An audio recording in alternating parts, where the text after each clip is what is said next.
Hola a todos, soy Andrés Felipe Flores y bienvenidos a un nuevo video de tutorías Medicina Interna. El día de hoy vamos a estar hablando acerca de hepatitis B. Recuerda que si quieres apoyar este tipo de contenido puedes suscribirte, dejar un like y darle a la campanita. Te invito a seguirme en mi Instagram personal @andresf.med, por donde son ustedes quienes deciden cada semana qué video se publica y además por ahí estoy compartiendo con ustedes mucho contenido académico. Finalmente te invito a revisar mi diplomado de Medicina Interna que ya está disponible en la plataforma de MediLearners. El link lo encuentras en la descripción de este video, así como el resto de la oferta académica que tenemos disponible para ustedes. No siendo más, vamos adelante con el video. Hablemos entonces de hepatitis B. Es un tema bastante extenso, entonces vamos a tratar de hacerlo lo más ameno posible. Como introducción, lo que podemos decir es que se estima que más o menos 250 millones de personas son portadoras de la enfermedad. Porque como vamos a ver, hay muchas personas que son portadoras pero no manifiestan una infección hasta que presentan complicaciones más avanzadas, como por ejemplo lo podría ser la cirrosis. Debido a esto se dice que causa aproximadamente 1 millón de muertes de manera anual y en términos regionales es menos prevalente en América y mucho más prevalente en África. Hay una coinfección en más o menos el 10 al 15% de los pacientes con virus de la hepatitis C y un 5% con virus de la hepatitis D. Es importante saber que evidentemente ha venido habiendo una marcada disminución desde que tenemos la vacunación en términos de la incidencia y la prevalencia. Aquí podemos ver más o menos la epidemiología en términos de las regiones y como decíamos, fíjense que en la región de las Américas es quizá la que menos prevalencia tiene, lo cual pues es bastante importante y considerable para nosotros. En términos de genotipo, el genotipo varía bastante. En la gran mayoría de los escenarios el genotipo que predomina es el A, aunque en Colombia ha venido cambiando un poco la parte del genotipo y se está viendo crecimiento de otros genotipos como por ejemplo el B, el C y el D, pero en la gran mayoría de los escenarios predomina el A. ¿Listo? En términos de, digamos, como hay varias formas, como vamos a ver ahorita, en cómo se puede adquirir el virus, pero es importante saber cuáles son aquellos factores que más confieren riesgo precisamente de adquirir el virus B. Por ejemplo, tener contacto cercano con un individuo que tiene infección, tener un contacto sexual, fíjense como es de 3.5 a 9, este es de 3 a 20. Aquí tenemos otro que es pacientes infectados con VIH, 4 a 17 veces el riesgo, o más bien la que hay mayor prevalencia en adquirir el virus. Entonces, pues siempre hay que tener cuidado con eso. Aquí tenemos más o menos una distribución, esto es en adultos y esto es en niños y fíjense cómo nuevamente, por lo menos acá Colombia, por lo menos acá parte de Latinoamérica, estamos con una prevalencia baja y tenemos otras zonas que tienen una prevalencia más bien como moderada a alta y como hemos visto, fíjense, América es como lo que menos tiene de prevalencia. En términos de virología, el virus de la hepatitis B es un virus de la familia Hepatnaviridae que es parcialmente de doble cadena de ADN y se dice que tiene aproximadamente 10 genotipos sin que haya diferencias en términos del curso clínico, pero si viene bien, pues digamos que sí, sí pues varías en términos de prevalencia, más no diferencia en el grupo clínico. Aquí tenemos más o menos lo que sería el ciclo de replicación del virus, en donde lo que hace es unirse a través de diferentes proteínas, entra acá, se desenvuelve, luego se integra el genoma y es muy importante esto y es que forma ADN circular covalente. Porque ese ADN circular covalente va a ser digamos como el gran responsable de la cronicidad de la infección y de la posibilidad de la reactivación de la misma, incluso después de que un paciente se considere como curado. Entonces es muy importante tener eso en mente. Después este se transcribe y se generan los nuevos viriones. Algunos de esos nuevos viriones se reciclan para nuevamente integrarse al ADN y otros sí forman ya como tal los viriones que se expulsan hacia la sangre y que van a infectar pues otras células del cuerpo. ¿Cómo se da entonces la transmisión de este virus? La transmisión se puede dar de madre a hijo, es decir, de forma vertical, usualmente en el momento del parto, aunque también podría llegar a ser transplacentario después del parto. ¿Cómo se puede prevenir esto? En las primeras 12 horas de vida con la vacunación que reduce hasta en un 95% el riesgo. La otra posibilidad es de forma parenteral, donde entran por ejemplo las transfusiones, aunque cada vez menor el riesgo, porque pues evidentemente digamos que ahorita las unidades de sangre se tamizan con por lo menos con antígeno de superficie y si se le suma pues digamos como los anticuerpos contra el COVID y la carga viral, pues en algunos sitios hacen eso, pues disminuye muchísimo la posibilidad de que uno vaya a adquirir una infección de hepatitis B por una transfusión. La otra posibilidad es la transmisión sexual, inoculación percutánea, nosocomial, receptores de trasplante, exposición en mucosas o piel no intacta a elementos contaminados de sangre, lo cual explica en parte la posibilidad de transmisión de padres a hijos.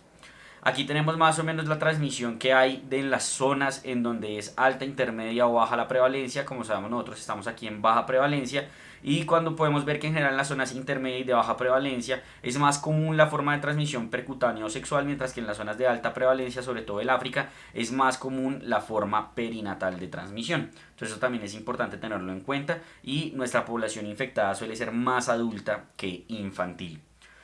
¿Cómo podemos prevenir entonces esto? Vacunación idealmente universal, por lo menos garantizarlo en las personas que más tengan riesgo, como trabajadores de salud, VIH, hepatitis C, idealmente trabajadores sexuales, entre otras.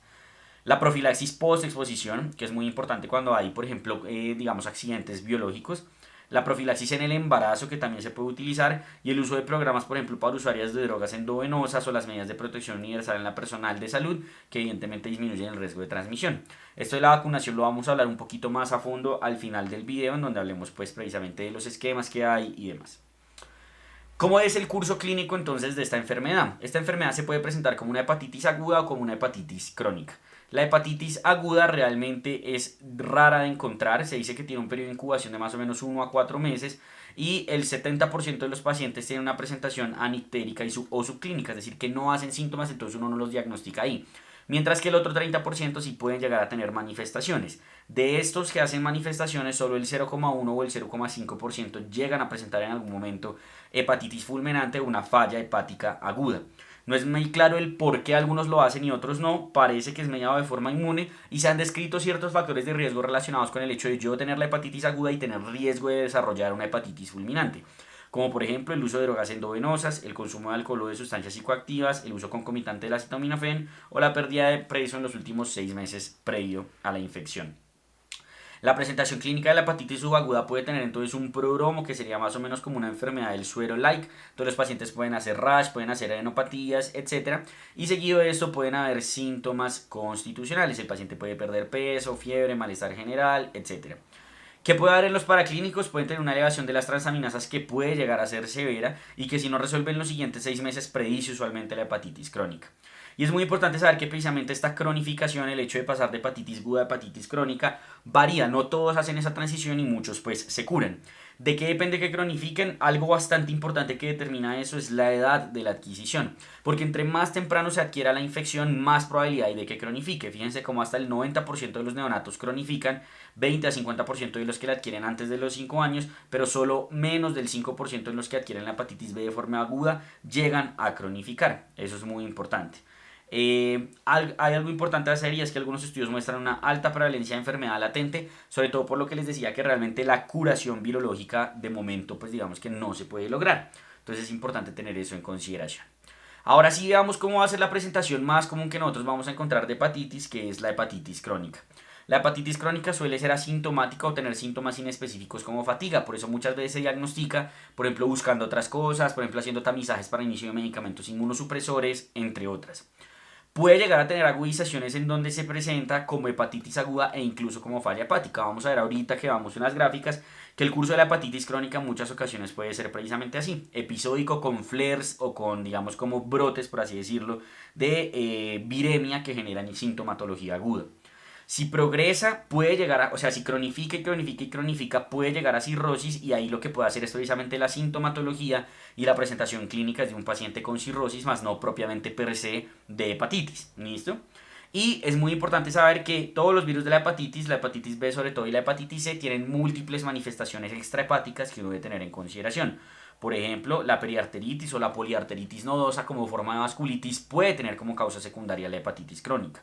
Las glomerulopatías membranosas, que se van a manifestar como un síndrome nefrótico, también pueden tener hepatitis B como causante. La glomerulonefritis membranoproliferativa, que ya se presentaría más es como un síndrome nefrítico, también puede tener como causa una hepatitis B. Anemia plásica también se ha descrito, entre otras alteraciones que uno puede llegar a encontrar, crioglobulinemias, etc. Cuando uno habla de la hepatitis crónica o de la enfermedad crónica, es muy claro que se han descrito diversas fases que se pueden diferenciar a través del perfil serológico del paciente, que de eso ya vamos a hablar más adelante, en donde yo puedo saber más o menos qué tan crónico está ese paciente y qué tanto riesgo tiene de progresar a cirrosis, qué tanto se puede beneficiar o no de manejo, entre otras. La primera fase de la enfermedad crónica se conoce como la fase inmunotolerante, aunque como vamos a ver ahorita muchas como autoridades en hepatitis en este momento ya no hablan de una fase inmunotolerante o inmunoactiva, sino que hablan simplemente de estadio de antígeno B negativo o antígeno B positivo. Pero digamos que la inmunotolerancia se va a caracterizar por el hecho de que el paciente tiene el antígeno B positivo, pero no tiene hepatitis, es decir, no tiene inflamación hepática, no tiene elevación de las transaminasas. Esta fase inmunotolerante suele ser solo de los pacientes con infección perinatal. No es muy común que llegue a ocurrir esto en el contexto de un paciente que adquiere la infección de forma adulta. ¿Qué vamos a tener? Replicación viral activa, entonces va a tener carga viral positiva, el E positivo, pero va a tener afección hepática mínima, no va a tener elevación de las transaminasas. Y se cree que es debida a inmunotolerancia que se genera por la exposición temprana al virus y por eso es más característico de la forma perinatal, porque no se monta una respuesta muy marcada frente al mismo. La fase inmunoactiva es la que actualmente conocemos como hepatitis B crónica, AGHB positivo. Esta sería la infección crónica, esta sería la hepatitis crónica. Y básicamente esta sería como la primera forma de manifestación de una hepatitis crónica en un paciente que no la adquirió de forma perinatal. ¿Qué suele caracterizarse por esto? Va a tener replicación viral activa, entonces va a tener un antígeno B positivo, va a tener carga viral positiva, pero va a tener afección hepática, es decir, va a haber elevación de las transaminasas y el paciente va a tener hepatitis. Estos, digamos que el momento en el cual viran a la siguiente fase, que va a ser la crónica inactiva o que va a ser la crónica AGHBE negativo, como conocemos actualmente, más o menos se da una conversión de esta a esta en un 10 a un 20% de los pacientes de forma anual. ¿Qué caracteriza entonces a la fase de la hepatitis crónica inactiva o de antígeno B negativo? Que se caracteriza porque va a tener los anticuerpos positivos contra el E y va a tener ausencia de afección hepática. Los pacientes no van a tener elevación de las transaminasas. Es muy importante. ¿Cómo yo confirmo esto? Necesito 3 niveles de ALT y 2 a 3 cargas virales negativas en varios años seguidos para confirmarlo. Precisamente por lo que hablábamos de esa intermitencia y de esos picos que hace como tal la enfermedad. ¿Listo? En general, si uno tiene un antígeno de superficie bajo, un anticuerpo B positivo y una carga viral baja, 94% de especificidad para decir que el paciente ya entró en esa fase crónica inactiva. Existen otras que son como derivadas de mutaciones más no propiamente partes de la historia natural de la enfermedad, como por ejemplo podría ser la inmunoactiva o la hepatitis realmente crónica que tiene antígeno E negativo. Como se han dado cuenta hasta ahora hemos mostrado varias veces que el antígeno E es el marcador de replicación viral. Entonces usualmente si uno lo tiene positivo quiere decir que el paciente está replicando el virus. Pero por mutaciones en el core o en el precore se puede llegar a negativizar el antígeno E e incluso producirse anticuerpo E y a pesar de eso el paciente tener replicación viral y tener hepatitis como tal, elevación de las transaminasas. Hay otra forma de manifestación de una mutación que es la mutación del pre-S o del pre-S1, en donde el paciente va a tener antígeno de superficie negativo, que ahorita más adelante vamos a ver que este es el marcador como tal de infección. Usualmente si uno lo tiene asume que el paciente no está infectado, pero tiene un antígeno de superficie negativo con carga viral positiva y en ocasiones incluso con hepatitis. Entonces es una posibilidad. Y la última fase de la enfermedad crónica va a ser pues la resolución, es decir que el paciente se cure de la enfermedad. La tasa de resolución aumenta con el tiempo, siendo de 8% a los 10 años y hasta 45% a los 25 años. ¿Y qué es lo que la va a caracterizar? Que se negativice el antígeno de superficie, no debido a una mutación evidentemente, que no haya carga viral y que no haya como tal afección hepática. Y aquí tenemos más o menos entonces el resumen de la historia natural. Fíjense en la inmunotolerante, el paciente no está inflamando el hígado, pero tiene una carga viral positiva. Luego llegamos a la parte de la hepatitis crónica con antígeno E positivo, en donde vamos a tener elevación de las transaminasas, pero una disminución progresiva de la carga viral, hasta que el paciente llega a una fase en donde sería la hepatitis crónica inactiva o el portador inactivo, en donde no replica mucho, no inflama el hígado y usualmente en estos escenarios, pues digamos que el antígeno E se negativiza. Como les decía, actualmente ya no hablamos de inmunotolerante, inactivo ni nada de esto, sino que realmente en la actualidad deberíamos utilizar estos términos. Una infección crónica con antígeno E positivo en donde el paciente no tiene hepatitis pero sí está infectado. Una hepatitis crónica con antígeno E positivo en donde el paciente sí tiene hepatitis, está infectado y es crónico. Una infección crónica con antígeno E negativo, que este sería el mutante precoro del core. Y también la posibilidad de que un paciente tenga un antígeno negativo con hepatitis crónica. Entonces, qué pena con ustedes. Esta era la que me estaba refiriendo del mutante en donde el paciente está infectado, hace hepatitis, pero no tiene el E positivo. ¿Listo? En cambio, este es el que ya entra como a esa fase crónica antes de la posibilidad de la resolución. ¿Listo? Aquí tenemos más o menos un resumen de lo mismo que estábamos mencionando. Fíjense cómo en el paciente que está en la fase inicial o inmunotolerante va a tener positividad del antígeno de superficie, que es el marcador de infección. Ese debe estar positivo en todos, porque si no el paciente no está infectado, salvo que sea ese mutante pre-S que hablamos ahorita. El antígeno B va a estar positivo en aquellos que tienen pues marcadores de replicación viral.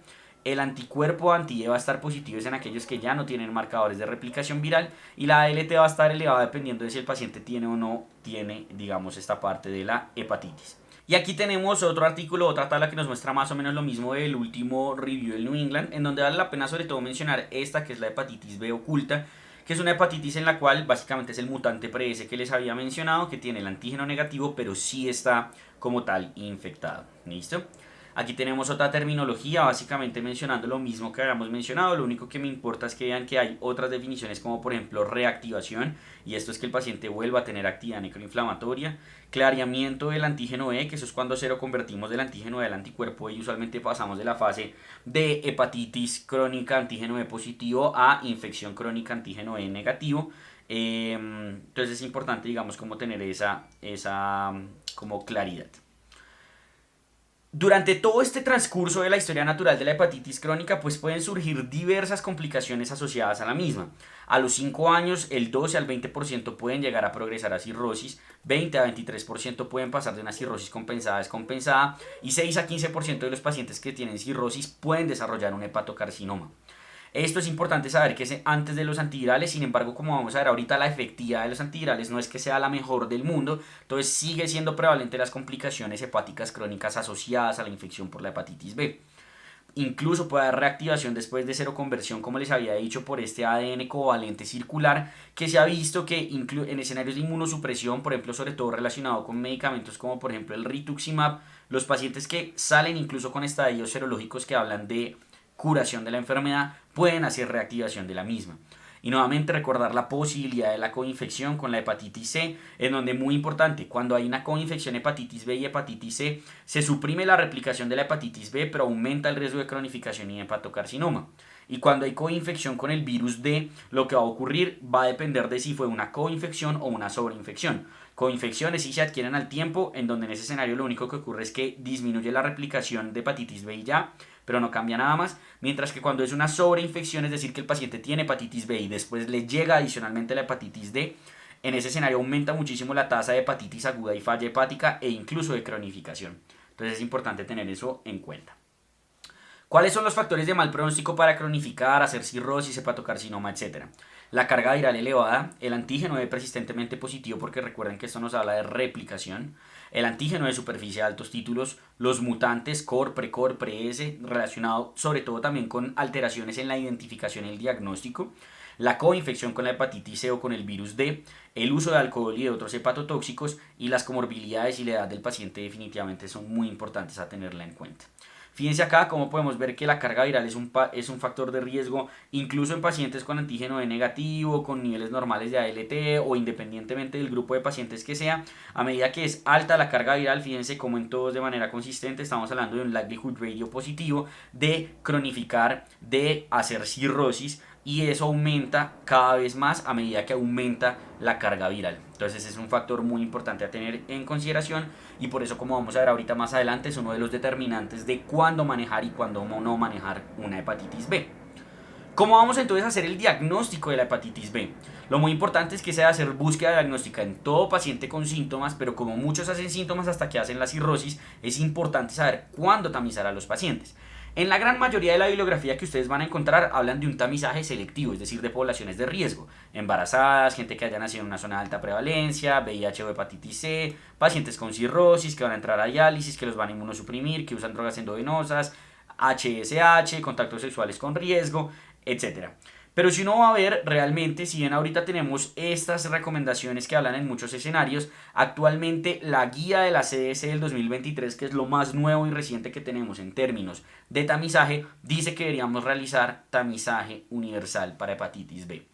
todos los pacientes, por lo menos una vez en su vida, que sean más de 18 años, deben de tener una prueba de tamizaje para hepatitis B. Así como uno se tamiza para VIH, así como uno se tamiza para sífilis, pues esto también es una enfermedad de transmisión sexual y todos deberíamos tamizarnos si somos sexualmente activos por lo menos una vez en la vida, idealmente cada año. A nadie le quita nada de eso y usted se da cuenta de forma más temprana si tiene o no tiene hepatitis. ¿Con qué deberíamos hacer el tamizaje? Entonces es muy importante. Previamente siempre decían, usted solo va a tamizar con antígeno de superficie y ya. Y a los pacientes que tengan factores de riesgo especiales, que son estas condiciones, les pedían el antígeno de superficie y también los anticuerpos contra el core. ¿Listo? Ahorita realmente lo que recomienda la guía de la CDC es que a todos se les haga antígeno de superficie y que a los demás pacientes adicionalmente se les haga anticuerpo contra superficie y anticuerpo total contra el core. ¿Listo? Muy importante, muy importante. Aquí hablan también pues, del tamizaje de las personas embarazadas y hacer tamizaje evidentemente de manera más frecuente a los pacientes que tengan mayor riesgo de infección por hepatitis B, que son los que ya mencionamos previamente. Embarazadas, HSH, que tengan otras enfermedades de transmisión sexual, hepatopatía crónica, etcétera, etcétera. Listo. Como les decía, en general uno solo pide esto, pero pues en algunos escenarios recomiendan pedir el core también, que es precisamente en este grupo de pacientes, aunque ahorita la guía de la CDC nos recomienda a todos realmente hacerles esto. ¿Listo? ¿A qué deben esa recomendación? Pues antes solo se recomendaban estos por el hecho del riesgo de la hepatitis B oculta, que es esa que las mencioné, el mutante pre-S, en donde el antígeno de superficie está negativo, pero el paciente sí está infectado. Entonces, antes de hablar precisamente de lo que creo que más cuesta en hepatitis B, que es la interpretación del perfil serológico, para uno entender el perfil serológico tiene que entender qué representa cada uno de los elementos que está incluido en el perfil serológico. Y eso es en lo que nos vamos a enfocar en estos momentos y vamos a empezar con el antígeno de superficie. El antígeno de superficie, como ya les he expresado previamente, es el marcador de infección. Si uno tiene antígeno de superficie positivo, está infectado para hepatitis B. Se suele positivizar incluso antes de las manifestaciones clínicas y si se da la curación desaparece hacia los 3 a 4 meses y cuando desaparece aparece el anticuerpo contra superficie que suele durar de por vida y me habla de curación de la enfermedad, sin que esto me descarte la posibilidad de reactivación en inmunosupresión como ya hemos hablado. Su presencia por más de 6 meses es lo que consideramos como diagnóstico de infección crónica y es muy importante que solo van a haber dos escenarios posibles en donde el paciente estará infectado y el antígeno de superficie estará negativo. Primera posibilidad, el paciente que tiene la mutación pre-S, en donde el antígeno de superficie está negativo pero el paciente tiene infección crónica. Y la otra posibilidad es algo que se conoce como el periodo de ventana, que es ese periodo de transición entre infección aguda a infección crónica, en donde el paciente no va a tener ni antígeno de superficie ni anticuerpo contra superficie y lo único que va a tener es anticuerpo contra el core. Es muy importante tener eso en mente porque es algo que deberíamos considerar en las infecciones agudas que están pasando a crónicas. Existe cuantificación del antígeno, digamos como en términos de no solo si es positivo o no, sino qué tan alto está, pero usualmente es en pacientes que se van a manejar con interferón pegilado porque vamos a ver ahorita que existen unas reglas como de detenimiento temprano de manejo con interferón y ahí sirve por ejemplo qué tan positivo o no es el antígeno de superficie. Pero en general no es algo que vayamos a solicitar de rutina, uno solo importa saber si está o no está, no en qué cantidad. Ahora, el otro componente del perfil serológico que tenemos es el anticuerpo contra el core. El anticuerpo contra el core cuando lo pedimos usualmente suele ser total. No lo pedimos diferenciado, IgG e IgM, pero existen esas dos formas de inmunoglobulina contra el core. La IgM suele estar presente por 6 a 24 meses y posteriormente sigue la IgG que suele estar de por vida. Entonces es muy importante.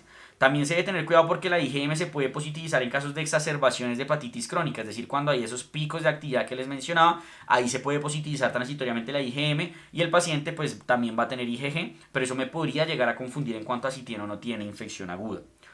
Puede estar en conjunto con el antígeno de superficie si el paciente tiene infección crónica o puede estar sin este, indicando usualmente curación y el paciente en este contexto también deberá tener anticuerpo contra superficie. Es muy importante tener eso en mente. ¿Cuándo más, pues digamos, me puedo encontrar con un anticuerpo contra el core sin antígeno de superficie, además de la curación que ya mencionamos? Los mutantes pre-S, ¿cierto? Y hay unos escenarios en donde puede haber falsos positivos. Es importante eso porque existe algo que se llama el core alone, ¿cierto? Que es cuando uno hace la prueba y, por ejemplo, solo está el anticuerpo contra el core. Si uno encuentra esto, hay varias posibilidades. Una posibilidad, mutante pre-S, si todavía no tiene el anticuerpo contra superficie. Otra posibilidad, periodo de ventana, que fue el que hablamos ahorita. Y otra posibilidad, pues que haya sido simplemente un falso positivo. En estos escenarios, usualmente, ¿qué hace uno? Si no hay ni antígeno ni anticuerpo contra superficie, uno mira el resto del perfil serológico, toma IgM para anticuerpo contra el core, que de pronto me da la infección aguda y que estoy en el periodo de ventana, e incluso tomo carga viral para determinar si el paciente está o no está infectado. ¿Listo? Es muy importante tener eso en cuenta. El antígeno de hepatitis contra el core no es medible. Uno no mide antígeno del core. Eso no se mide en el suero. Uno solo mide anticuerpo del core. Y aquí tenemos lo que les decía del periodo de ventana. Fíjense cómo el paciente se infecta, hace el antígeno de superficie. Aquí está positivizando el antígeno de superficie. Y finalmente aquí tenemos el anticore. Entonces, en esos escenarios puede que yo solo tenga el core. ¿Listo? Algo importante, mil disculpas con ustedes, en el periodo de ventana esto no está pasando, es de la infección aguda a la seroconversión, es decir, a recuperarse, no la infección crónica. Mil disculpas con ustedes. Esto es más común en los pacientes que han tenido hepatitis fulminante. Los otros componentes del perfil serológico van a ser los relacionados con el antígeno E, que puede ser antígeno o anticuerpo contra el E.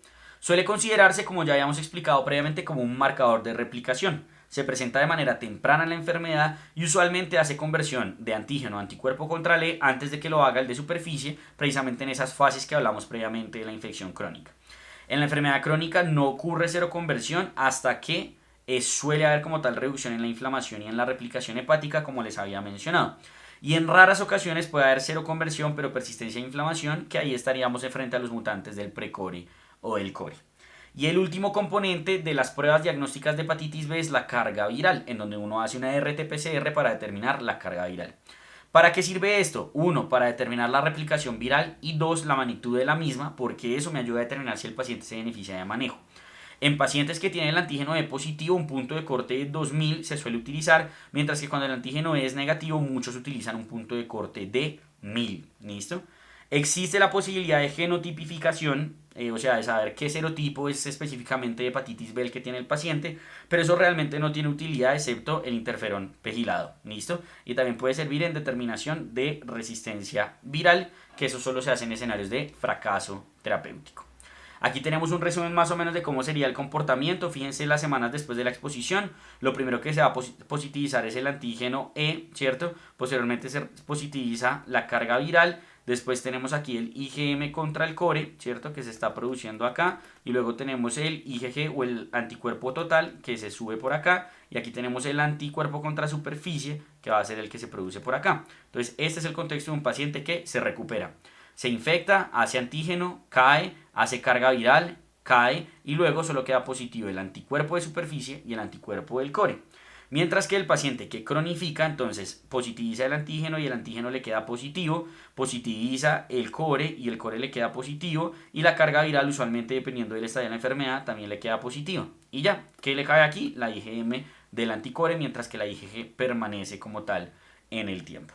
Si entendemos entonces todo lo que hemos mencionado hasta ahora, podemos entender cómo hacemos la clasificación de los pacientes que tienen hepatitis B conforme al perfil serológico.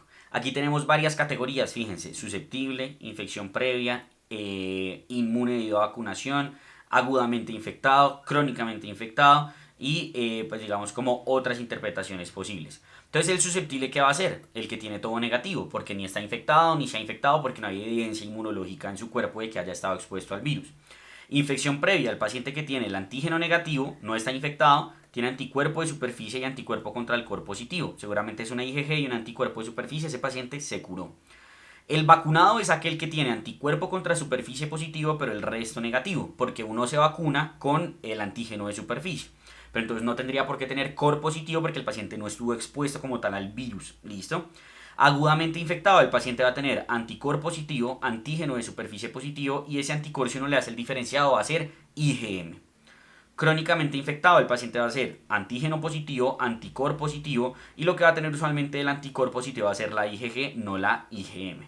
Y aquí que hablan de 4 interpretaciones posibles es el paciente que tiene el core alone que mencionábamos. El paciente que tiene el core alone, como habíamos mencionado, podría tener una posibilidad que es el periodo de ventana, que es cuando se está recuperando. Una segunda posibilidad que es que haya tenido una infección previa y el test no es lo suficientemente como sensible para detectar el anti-HBs. La otra posibilidad es que el paciente tenga un falso positivo. Y la otra posibilidad es que el paciente tenga una mutación en donde el antígeno de superficie se negativizó. Esa es como la otra posibilidad y que el paciente realmente esté infectado. Y hay una forma de interpretación ya más avanzada, que es cuando uno no solo incluye el anticuerpo contra superficie y el anticuerpo contra el core y los antígenos, sino que incluye el E, incluye la carga viral e incluye la inflamación hepática. Y conforme a eso, fíjense cómo ahora en la infección aguda podemos hablar de tres fases. Una fase temprana, que es cuando el paciente va a tener carga viral positiva, antígeno superficie positivo y core positivo. Una fase de ventana, que es la que hablábamos, en donde va a tener solo el anticuerpo contra el core positivo, y la fase de recuperación, en donde la carga viral va a estar negativizándose y ya tiene positivo tanto el anticuerpo contra superficie como el anticuerpo contra el core. ¿Listo? Y en la infección crónica, fíjense cómo podemos tener lo que previamente conocíamos como inmunotolerante, que ya lo habíamos explicado, que sería la hepatitis crónica antígeno E positivo. Entonces va a tener anticor positivo, antígeno de superficie positivo y antígeno E positivo, pero la ALT va a estar normal. La inmunoactiva va a ser la hepatitis crónica con antígeno E positivo, en donde la ALT está positiva, antígeno E positivo, superficie y core positivos. ¿Listo? Vamos a tener la infección crónica, ¿cierto? O la hepatitis crónica, que puede ser cualquiera de las dos que tenga negativización del antígeno E, en donde lo que va a variar es si tiene o no elevada la AST. Y tenemos la hepatitis B oculta, que es cuando el paciente tiene mutación pre-S, en donde ya no tiene antígeno de superficie, pero sí está infectado. Para tratar, digamos, como de resumir todo eso que les he explicado, yo hice este cuadrito que creo que es como más sencillo y pues por lo menos así fue que yo me lo aprendí. Entonces aquí tenemos hepatitis aguda. ¿Qué voy a tener? Core IgM positivo, antígeno de superficie positivo, antígeno E positivo, carga viral positivo. Hepatitis crónica con antígeno E positivo. ¿Qué voy a tener? Anticuerpo contra el core IgG positivo, antígeno de superficie positivo, antígeno E y carga viral positiva. Periodo de ventana, lo único que va a tener positivo es la IgM del anticuerpo contra el core. Portador inactivo, es el paciente que tiene anticuerpo contra el core positivo, antígeno de superficie positivo y anticuerpo contra el E positivo, y la carga viral usualmente está normal o ligeramente elevada. El paciente que se curó va a tener anticuerpo contra el core positivo, anticuerpo contra la superficie positivo y anticuerpo contra el E positivo. El vacunado solo va a tener anticuerpo de superficie. El mutante precor va a ser aquel que negativiza el antígeno E, positiviza el anticuerpo E, pero igual está en una fase inmunoactiva, igual está replicando. Entonces anticuerpo contra el core positivo, antígeno de superficie positivo y carga viral positiva. Y el mutante pre-S, ¿cierto? Va a ser aquel que negativiza el antígeno de superficie, positiviza el anticuerpo, pero pese a eso está infectado, está replicando. ¿Listo? Y más o menos así sería la interpretación. Una vez nosotros tenemos entonces un paciente que sale positivo para hepatitis B, tenemos que hacer una serie de exámenes para saber, pues digamos, cómo está su condición clínica, qué tan crónico está, cómo está su hígado, etc. Entonces tenemos que hacer una historia de examinación que precisamente busque signos o síntomas de cirrosis, si el paciente toma o no toma alcohol, si tiene infección contra otros gatotropos.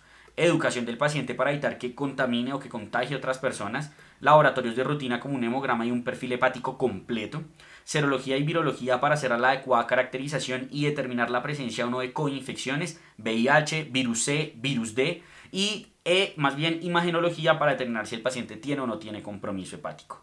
Y conforme a eso precisamente podemos determinar el seguimiento, y en el seguimiento cada vez más cobra importancia el FibroScan. ¿Listo?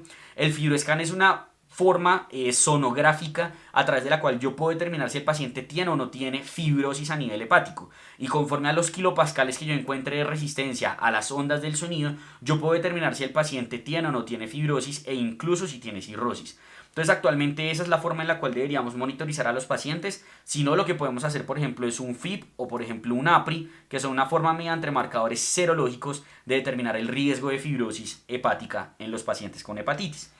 E igualmente hay que hacer alfa-fetoproteína y ecografía cada 6 meses por el riesgo de hepatocarcinoma y para mirar si hay o no presencia de cronicidad a nivel imagenológico. ¿Cómo vamos a manejar entonces esta enfermedad? En la hepatitis aguda el manejo es de soporte y solo se hospitaliza a los pacientes que tienen falla hepática o hepatitis severa, de resto no. No hay beneficio de manejo antiviral, excepto ciertas consideraciones. Que la hepatitis sea severa porque tiene un INR prolongado, o que tenga un curso tórpido, que tenga síntomas muy marcados con una bilirrubina total muy alta 4 semanas después del inicio de presentación.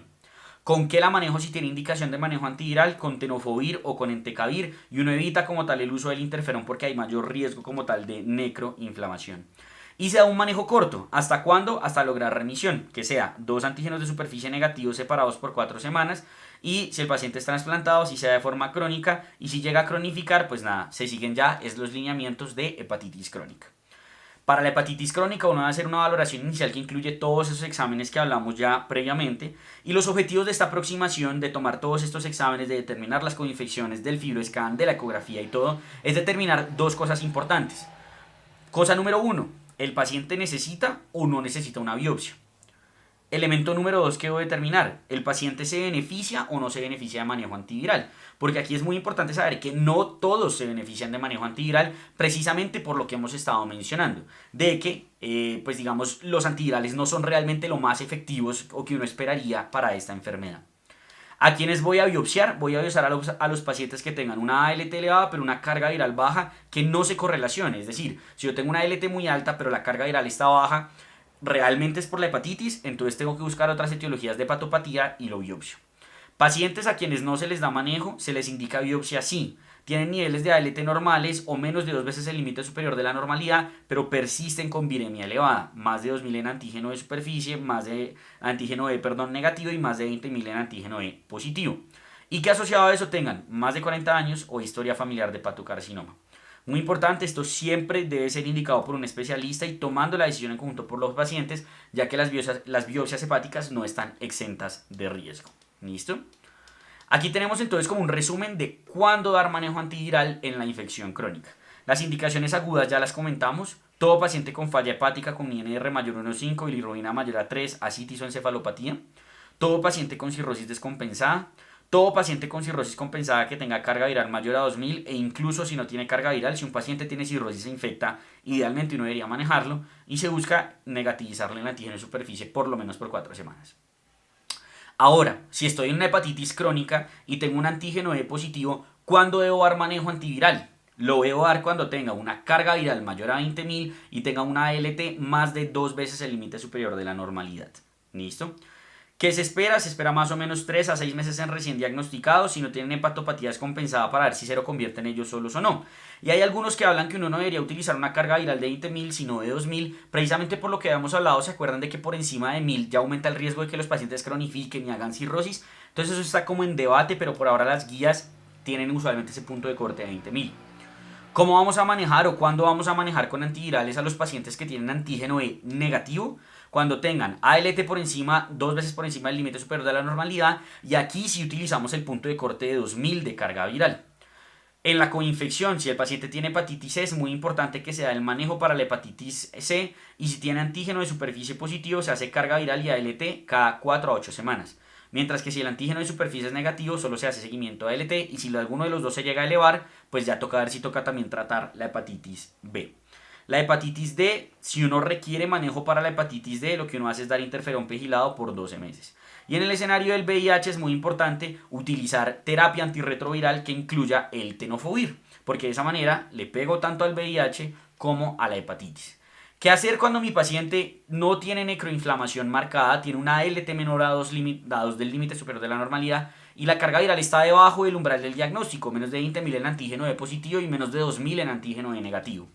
En estos escenarios es muy importante saber que aquellos pacientes que tengan recaídas recurrentes, que tengan hallazgos histológicos avanzados o un fibroscan positivo para cirrosis, que tengan manifestaciones extrahepáticas, que tengan más de 40 años con una carga viral persistentemente elevada, que tengan antecedente familiar de hepatocarcinoma, profesionales de la salud que hagan procedimientos en donde expongan a pacientes y cualquier paciente que tenga cirrosis en donde esto no esté en los niveles de tratamiento, de igual manera los vamos a tratar. Es decir, estas son las indicaciones de tratamiento en este grupo de pacientes.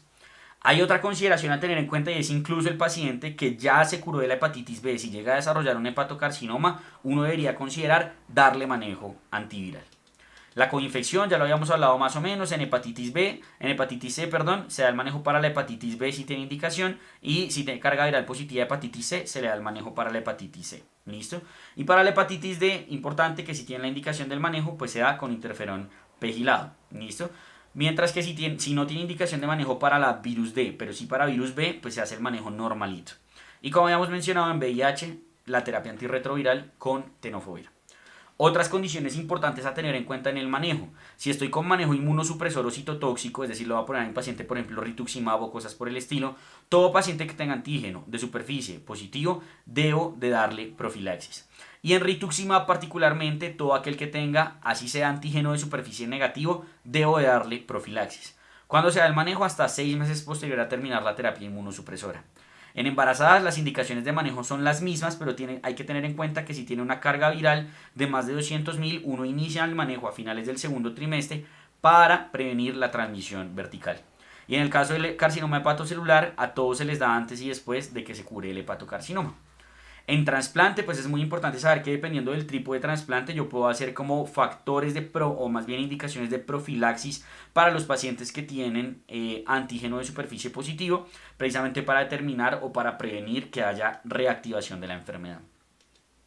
En los pacientes que ya definitivamente no son candidatos al manejo, ALT menos de 2 veces del límite superior de la normalidad, carga viral menor a 20.000 en antígeno de superficie positivo, menor a 2.000 en antígeno de negativo, y que no cumplen ninguna de esas condiciones como la cirrosis y demás, ¿qué hacemos con ellos? En el antígeno E positivo se hace ALT cada 3 a 6 meses y si llegan a subir se hace carga viral. Y se hace antígeno contra el E cada 6 a 12 meses para ver si hace la seroconversión o el aclaramiento. Si es antígeno E negativo se hace ALT y carga viral cada 3 meses por un año y luego cada 6 a 12 meses.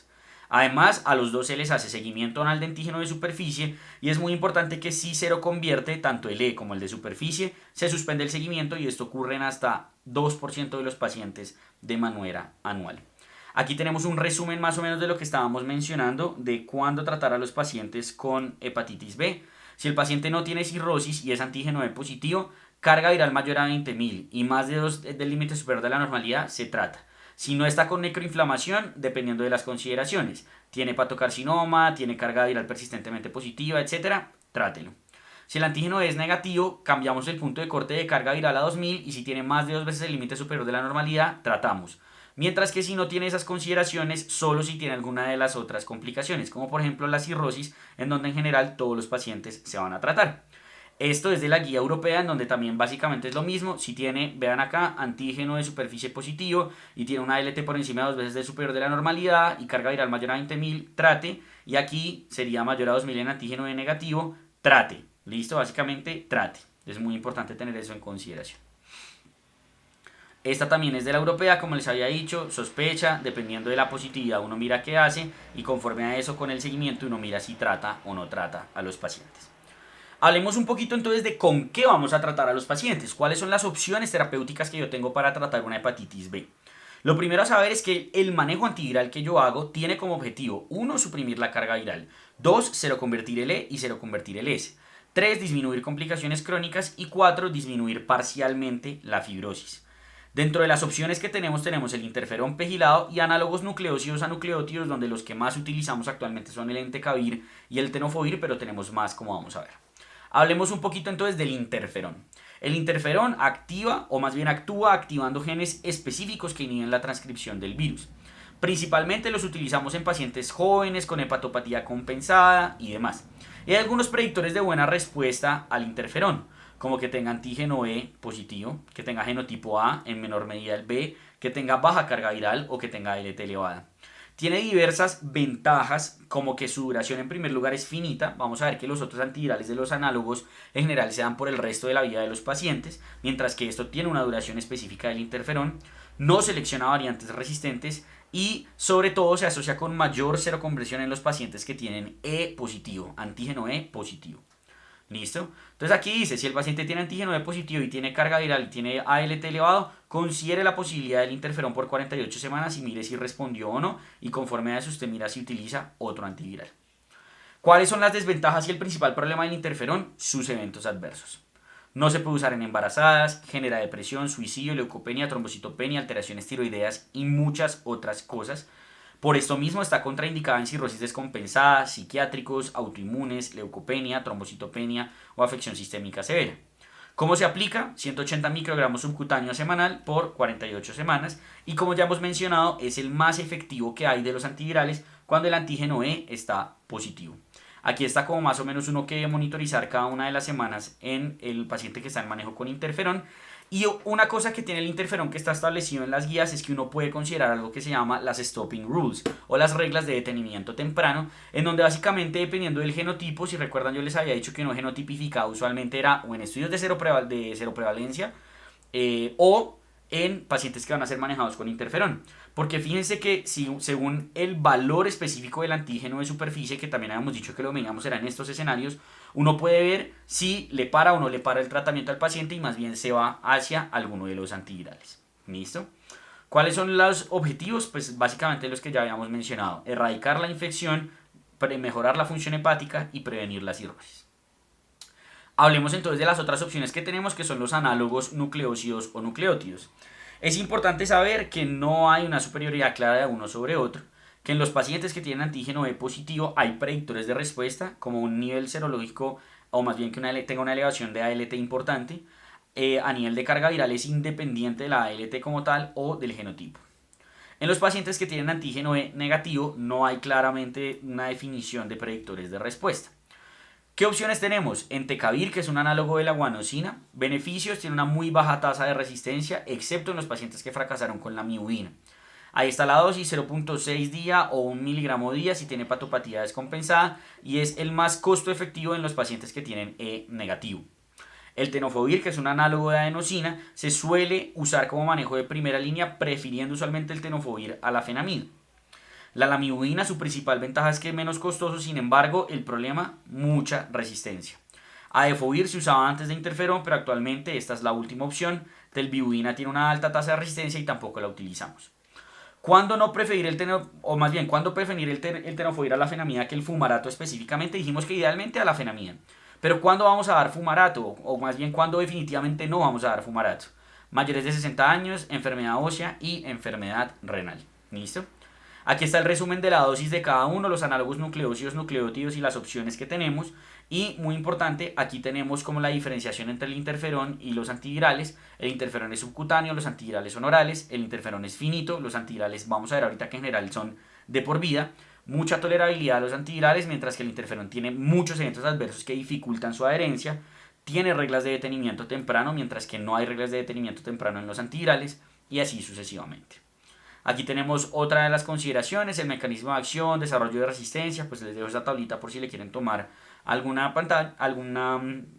pantallazo. Y aquí les dejo la parte de la efectividad, ¿cierto? Entonces fíjense cómo la efectividad en los pacientes que tienen antígeno E positivo va a ser mayor en los pacientes que tienen interferón pegilado.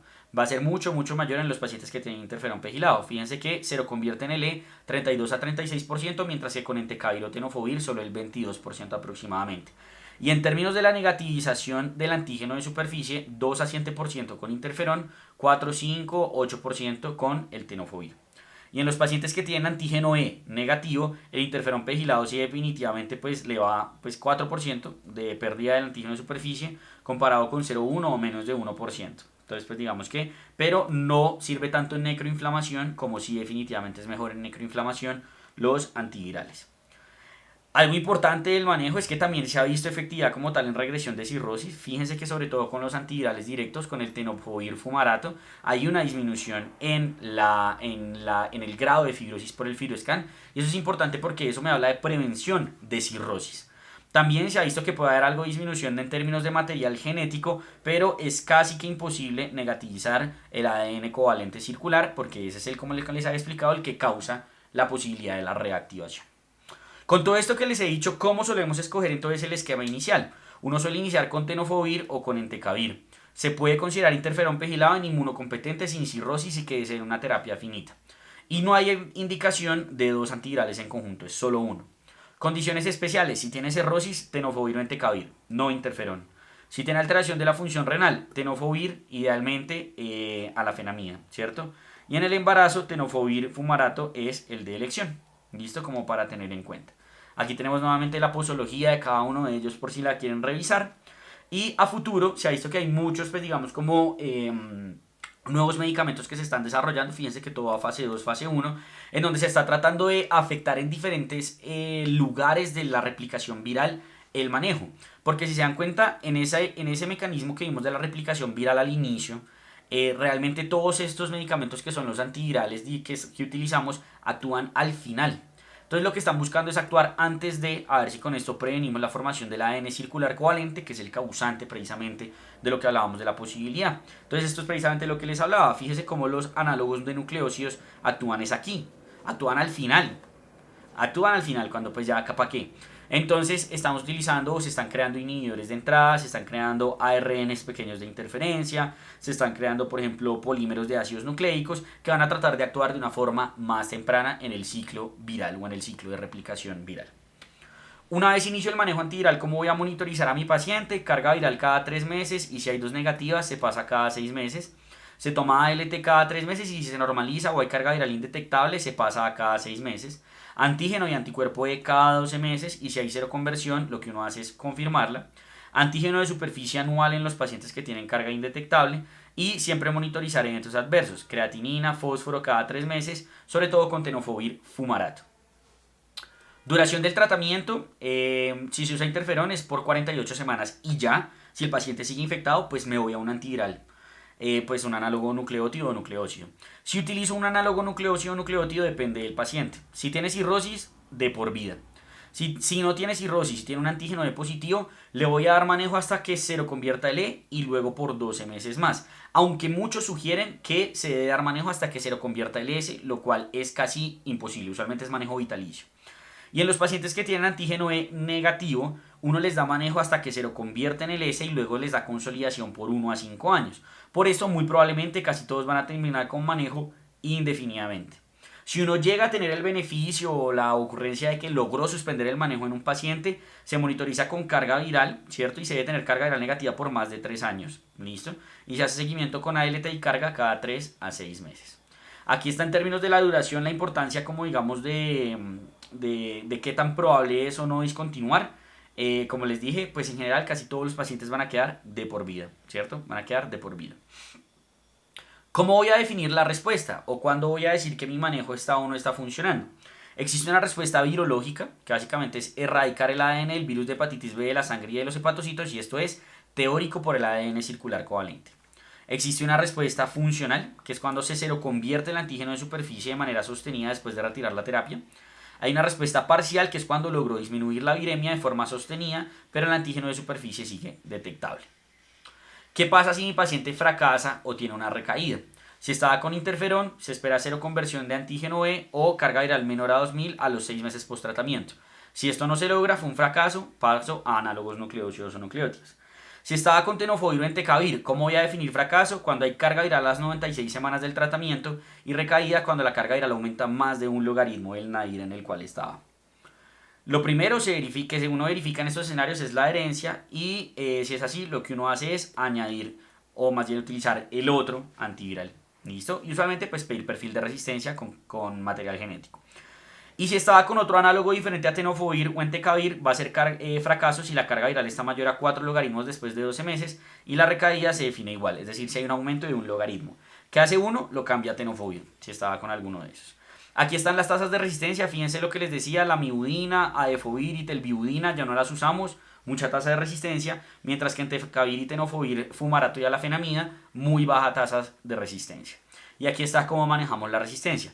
Realmente la que nos importaría sería entecavir y tenofovir porque es los escenarios en los cuales, pues digamos que nos podemos llegar a enfrentar a no saber qué hacer, porque nosotros es ponerle tenofovir y entecavir. ¿Qué hace uno? Les añade usualmente el otro, ¿listo? Y los deja con la terapia combinada. Aquí hay otras definiciones como reactivación, el FLAIR, que es un aumento de más de 3 veces la ALT, la hepatitis, el claramiento, etc. Pero pues digamos que más o menos es lo que hemos hablado hasta el momento. Y aquí está un resumen muy bueno que nos ofrece Aptuate, entonces cómo manejar un paciente con hepatitis B crónica. Valoración inicial, examen físico completo, determinar si tiene o no tiene coinfecciones, determinar si tiene o no tiene cirrosis. Digamos los pacientes no considerados para tratamiento, seguimiento con ALT cada 3 a 6 meses. Si los niveles de ALT se aumentan, en ese momento confirmar la carga viral y conforme a eso determinar si hay o no que tratar. Y en los pacientes que sí se les considera el tratamiento, pues digamos que darles como tal su manejo, ¿cierto? ¿Qué otros manejos importantes debemos tener en cuenta? Prevenir el consumo de alcohol, vacunar a todos los pacientes con hepatitis A, prevenir transmisión a otros pacientes y, muy importante, el tamizaje de hepatocarcinoma cada 6 meses. a todos los pacientes con cirrosis, a los hombres o a los más bien a los, sí, como digamos a las mujeres por encima de 50 años o hombres mayores de 40 años si son asiáticos, antecedentes de primer grado de hepatocarcinoma, hepatitis D y afroamericanos. ¿Cómo podemos prevenir la transmisión? Que es lo último de lo cual vamos a hablar. Si un paciente tiene antígeno de superficie positivo, en esos escenarios uno debería tener, pues digamos que a todos los pacientes que sean contactos cercanos y sexuales vacunados, usar métodos de protección de barrera, no compartir, por ejemplo, cepillos, rasuradoras, etcétera, no donar sangre y de esa manera prevenir y cuidar a los demás, ¿cierto? A los pacientes que tienen infección crónica, pues digamos que uno también lo que uno hace es pues prevenir y darles consejos, sobre todo a los pacientes que tienen alto riesgo y a los pacientes que sí tienen la infección, con lo que ya hemos mencionado para que no la transmitan. Y finalmente, vacunación. Actualmente 5 a 10% de los pacientes son no respondedores a la vacunación. Además, los vacunados parecen tener susceptibilidad a los mutantes pre-S, ¿listo? Por lo que pues ellos mutan el antígeno de superficie. Para esto se han creado, pues digamos, como otras vacunas, pero pues de momento no hay evidencia contundente de que sirvan. Y la respuesta inmunológica a las vacunas se reduce con la edad, menos de 50% de respuesta en los pacientes mayores de 50 años. También se reduce en obesos, en inmunosuprimidos, en cirróticos, en sexo masculino, etc. Hay varios tipos de vacuna, no hay superioridad ninguna sobre otra, hay esquemas de 3 dosis, 0, 1, 6 meses, con separación de 4 semanas dosis 1, 2, 8 semanas dosis 2, 3 y 16 semanas dosis 1, 3. ¿Cierto? Hay otro esquema que es de 2 dosis que está avalado, que es de solo 0 1 mes. Y actualmente la recomendación es hacer vacunación universal a todos los pacientes. ¿Listo? Es muy importante que en los pacientes con hepatitis B curada de igual manera se recomienda la vacunación si tienen VIH o son inmunosuprimidos. Aquí tenemos los diferentes tipos de vacunas que hay y pues digamos como los esquemas que se pueden aplicar, 016, 016, 0126, hay de 4, pero bueno. No, como les dije, pues hay muchos pacientes que no responden a la vacuna, que eso básicamente sí logran positivizar o no los anticuerpos. Pero eso no quiere decir que a todo el mundo haya que tomarle anticuerpos de rutina para ver si respondieron. Solo se toman en los escenarios en los cuales, los pacientes son trabajadores de la salud, están en diálisis, tienen una pareja sexual positiva para antígeno de superficie, inmunocomprometidos y en recién nacidos de madre contagiada. En esos escenarios, cuando el paciente es no respondedor, se administra un nuevo esquema y si persiste como no respondedor, ya no se beneficia de más vacunación. ¿Listo? Ya solo se intentan, pues digamos, como 2 completos. Los eventos adversos son principalmente dolor local y algo de malestar general y se están creando formas como tal de mejorar la vacunación, pero pues todavía falta. Aquí están todos los pacientes candidatos a vacunación, como habíamos dicho en general, va a ser universal y le medimos anticuerpos a esas poblaciones de riesgo específicas y si están negativos les hacemos un nuevo esquema de vacunación. Con esto terminaría todo lo que les quería contar respecto a hepatitis B. Espero que les haya gustado. Cualquier duda que tengan déjenla en los comentarios y trataré de responderla lo más pronto posible. Yo por ahora me despido y si quieren seguir aprendiendo con nosotros pueden hacerlo en el video que está en sus pantallas.